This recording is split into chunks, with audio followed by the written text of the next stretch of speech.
Last month, President Trump declared a, quote, national emergency concerning the southern border of the United States under the National Emergencies Act. And, my colleagues wanted to talk about the southern border with relation to the opioid crisis, so let's talk about it. Because even at the time that he declared this emergency, he said himself, quote, I didn't need to do this. But he did. And at the time the president declared this emergency, the White House issued a statement that, quote, he would be using his legal authority to take executive action to secure additional resources. And he's transferred millions of dollars even from FEMA to ICE. The statement said that the administration had identified funding that could be transferred from other agencies as well. This includes up to $2.5 billion that he's transferred from the Department of Defense and up to $3.6 billion reallocated from military construction projects. So that's one national emergency he's identified. But about a year and a half ago, the president issued a declaration indicating that opioids also constitute a public health emergency. Director Carroll, today, how much funding has the administration transferred from other agencies to address the opioid public health emergency?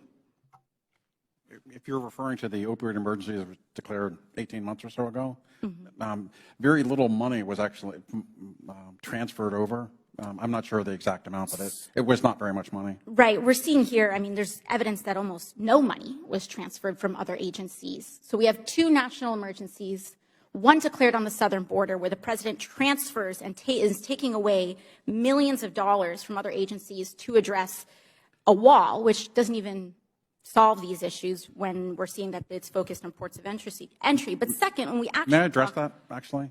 In terms of if you just go by weight, and I can break it down by drug if you would like, but and the numbers that I have from Customs and Border Protection for 2018 reflects the total weight of drugs at ports of entry in 2018 was 432,000 pounds of various drugs. Between ports of entry for the same time frame, fiscal year 2018, 476,000. So actually more even. In terms of total weight, I can break it down by drug if you want. So here's my big question I want to ask for the other side. Because just a few weeks ago, that enough fentanyl was captured to kill 57 million Americans. You remember this story when this happened? Yeah, just a few weeks back, right? Yes, sir. 50. So if that's not an emergency, somebody tell me what is. Enough fentanyl to kill 58 million? 59 million? How bad does it have to get before we actually say this is an emergency? Mr. Carroll, is there a drug crisis emergency on our southern border? Yes, sir. There's a drug crisis in our country, and all of the drugs that are here are coming into our country. The fatal drugs are coming from overseas, Mexico, China. I do think that we here in Congress have responsibility as well. The Public Health Emergency Fund has only at most $57,000 in it, and it has not been really funded congressionally in a long time. So I think that that's an area where we can accept some personal responsibility. Thank you, Mr. Chairman. Thank you, Madam Secretary, for being here and helping us answer the fundamental question of whether we care about our sovereignty and the rule of law in our country. And unfortunately, I have the now cynical view that I'm not so sure we all agree on that we all value the rule of law and value the ability to manage our border effectively. A lot of questions have come up about the humanity of our policies, as they should. There's some rightful anger about family separation. But unfortunately, it's myopic because nobody ever talks about the other issues that we might have when it comes to our humanity. There was a young woman in my office yesterday. She's from Mexico. She's about 18 years old. She was taken across the border, kidnapped about 5 years ago. On the third attempt, because they were turned back twice by Border Patrol, on the third attempt they made it through, and she was brought to New York City where she was raped approximately 30 times a day for 5 years. I don't know why nobody talks about that kind of stuff. When I was at the border in McAllen, in one day, in one location, 16 kids came across with adults that were not their parents. Further questioning and follow-through led to a stash house with 54 people kidnapped inside in Houston. Nobody talks about that humanity. Those are direct results of the fact that our asylum laws are taken advantage of. That's a direct result of the fact that that woman in my office was allowed to walk straight across the border. Nobody stopped her. There's no wall, nothing. Would have been turned back otherwise and not been in New York City to suffer the absolute nightmare that she did. And then we get to the question of whether walls work. And this has been a really fun conversation over the last couple months. Do walls work? Madam Secretary, would you agree that there's 3 parts to security: personnel, technology, and barriers? Absolutely. Can you just take one of those away? No, sir. When I was down in McAllen and Brownsville, what we see is Brownsville has about 35 miles worth of barriers. And as a result, only 6% of the crossings in that sector take place because walls work. Would you agree with that? Walls work, yes, sir, as evidence. McAllen, about 1,000 people were crossing on some days because they don't have the infrastructure. Would you agree that the biggest difference between the McAllen corridor and the Brownsville corridor would be the physical barriers? The wall system, yes, sir. Been a lot of red herrings that have been thrown out there to argue these points. Drugs like fentanyl come through points of entry. Yes, we know. You would agree with that, right? Yes. Does that have anything to do with the conversation about whether we need barriers between points of entry? It does not, because it's not an either or. There's always the conversation about we just need more technology because then the border agents can just chase people around as we see, because we can sense them coming through. Is that the only solution, or do you need that plus barriers plus personnel? We need all 3. We also need the ability to detain and remove when there's no legal right to stay. There's a point often made that the border crossings are the lowest in years. We had about 400,000 last year, although that's quickly on the rise, as you've noted, 76,000 just this last month. The point is often made that because it's lower than in the year 2000, that there's no crisis. Is that accurate? Is 400,000 a year a low number?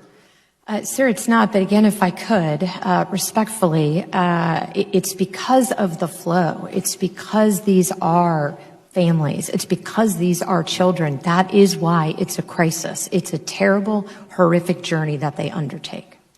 And let's get to that. As these arguments are made against points that, frankly, we're not even making, you mentioned the children and why that's the nexus of this crisis. Why does that happen? Is it because of our asylum laws? Is it because of the fact that if you bring a child across the border, well, and I think as you mentioned this before, if you bring a child with you, it's your ticket into the United States. All you have to do is claim asylum. Would you agree that our asylum process is completely taken advantage of? Yes, sir. Would you agree that if we were to put more resources at points of entry so that we could humanely bring people in and hear their asylum case, but not let them loose into the country, would that dramatically reduce these illegal crossings as well? Would that be part of the solution as well, to reform the actual asylum process? Yes.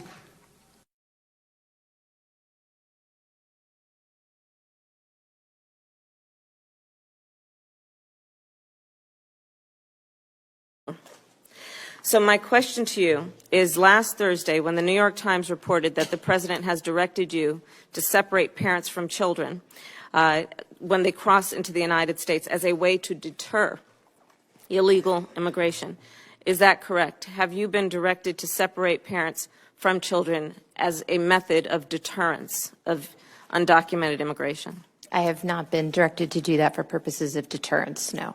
What purpose have you been given for separating parents from their children? So my decision has been that anyone who breaks the law will be prosecuted. If you're a parent or you're a single person or you happen to have a family, if you cross between the ports of entry, we will refer you for prosecution. You've broken U.S. law.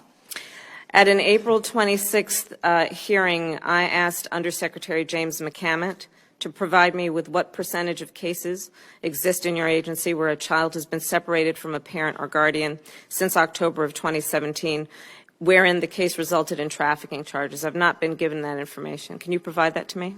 I do not have it now, but yes, I will provide it to you. Okay. Can you do that by the end of next week? If we have the information, yes. Thank you. I also asked that I be provided with what training and procedures are being given to CBP officers as it relates to how they are instructed to carry out family separation. I've not received that information. Do you have that today? No, you have not asked me for it, so I do not have it. But no, I'm I happy asked to give him it for to you. Okay, so again, by the end of next week, please. Can you explain a little more what you're looking for? Sure. So your agency will be separating children from their parents. And I No, would what assume, we'll be doing is prosecuting parents who've broken the law, just as we do every day in the United States of America. I can appreciate that. But if that parent has a 4-year-old child, what do you plan on doing with that child? The child under law goes to HHS for care and custody, They will be separated from their parent. just And so like my we do in the question- United States every day. So they will be separated from their parent. And my question then is, when you are separating children from their parents, do you have a protocol in place about how that should be done?